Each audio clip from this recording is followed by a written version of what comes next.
paralisia que você se encontre, a paralisia sempre nos dá esse sentimento de incapacidade, de medo, de limitação. Mas no nosso texto isso vai de formas ainda mais profundas. Vamos ler a primeira parte do texto mais uma vez, do versículo 1 ao 9, e vamos tentar caminhar um pouquinho por essa história. Algum tempo depois, Jesus subiu a Jerusalém para uma festa dos judeus. Há em Jerusalém, perto da Porta das Ovelhas, um tanque que em aramaico é chamado Betesda. Tem 5 entradas em volta. Ali costumava ficar um grande número de pessoas doentes e inválidas, cegos, mancos e paralíticos. E ele esperava um movimento nas águas. De vez em quando descia um anjo do Senhor e agitava as águas. O primeiro que entrasse no tanque, depois de agitar as águas, era curado de qualquer doença que tivesse. Um dos que estavam ali era paralítico, fazia 38 anos. Quando o viu deitado e soube que ele vivia naquele estado durante tanto tempo, Jesus lhe perguntou: você quer ser curado? Disse o paralítico: Senhor, não tenho ninguém que me ajude a entrar no tanque quando a água é agitada. E quando estou tentando entrar, outro chega antes de mim. Então Jesus disse: levanta-te, pega a sua maca e ande. Imediatamente o homem ficou curado, pegou a maca e começou a andar. Jesus estava na Galiléia e começa a sua jornada para Jerusalém. Quando ele chega lá, no lado norte da cidade, ele vai para esse lugar chamado Tanque de Betesda. A palavra Betesda significa casa da graça. Ele vai para esse lugar onde haviam vários enfermos, de todos os tipos de enfermos, e estavam ali esperando uma obra da graça de Deus para que eles fossem restaurados. Era um tanque conhecido por ser um lugar de águas medicinais. A história conta que de tempos em tempos um anjo vinha, tocava na água, a água era agitada e a quem fosse o primeiro a entrar na água ia ser curado. Mas esse texto fala uma coisa interessante. Aquele homem estava ali há 38 anos. Você já parou para pensar? 38 anos esperando uma resposta, 38 anos esperando uma mudança na sua vida, 38 anos esperando uma solução, uma salvação, e nada acontece. E existem essas duas realidades aqui, da qual todos nós somos reféns: o tempo e as circunstâncias.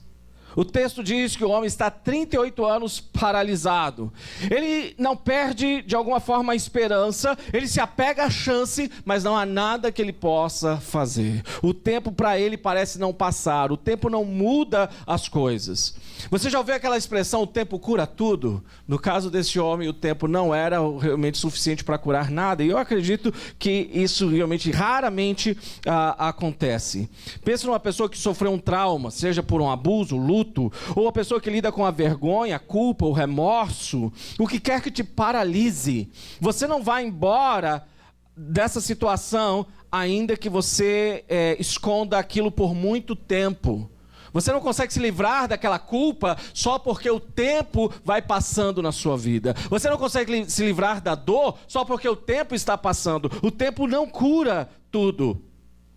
O que quer que esteja paralisando você não vai embora só porque o tempo passou. O problema é que quanto mais tentamos esconder a dor, a vergonha e a culpa, mais ficamos esperando que algo ou alguém nos dê um empurrão que precisamos para sair daquela situação. Mas ao mesmo tempo nós olhamos a paralisia dessa pessoa. Ele está paralítico esperando que alguém resolva o problema dele e não há nada que ele consiga fazer. Não há só que ele não queira fazer, mas ele não consiga fazer. Existe uma definição teológica sobre o estado espiritual do homem sem Deus, e essa definição ela diz duas coisas. Primeiro, o homem não quer buscar a Deus, e o segundo, o homem não consegue buscar a Deus. Se o homem conseguisse buscar a Deus, ele não ia querer, e se o homem quisesse buscar a Deus, ele não ia conseguir.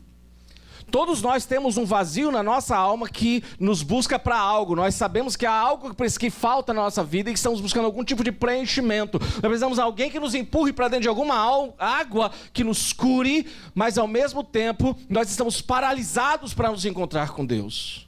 Nosso dilema de lidar em buscar a Deus faz com que a gente continue preso, esperando que com o tempo algo aconteça, e procuramos os mais diversos lugares para mudar as nossas circunstâncias, mas nada acontece.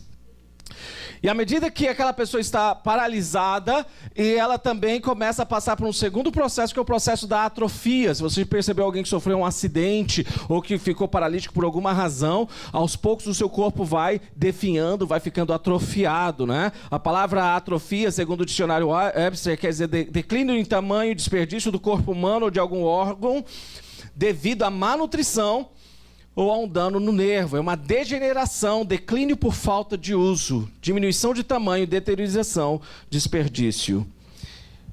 Existem uma série de situações que nos deixam paralisados e nos deixam atrofiados. Emocionalmente, quando a gente passa por um trauma, a gente tem dificuldade de confiar em outras pessoas. E quanto mais você se afasta das pessoas, mais você vai ficando atrofiado emocionalmente falando.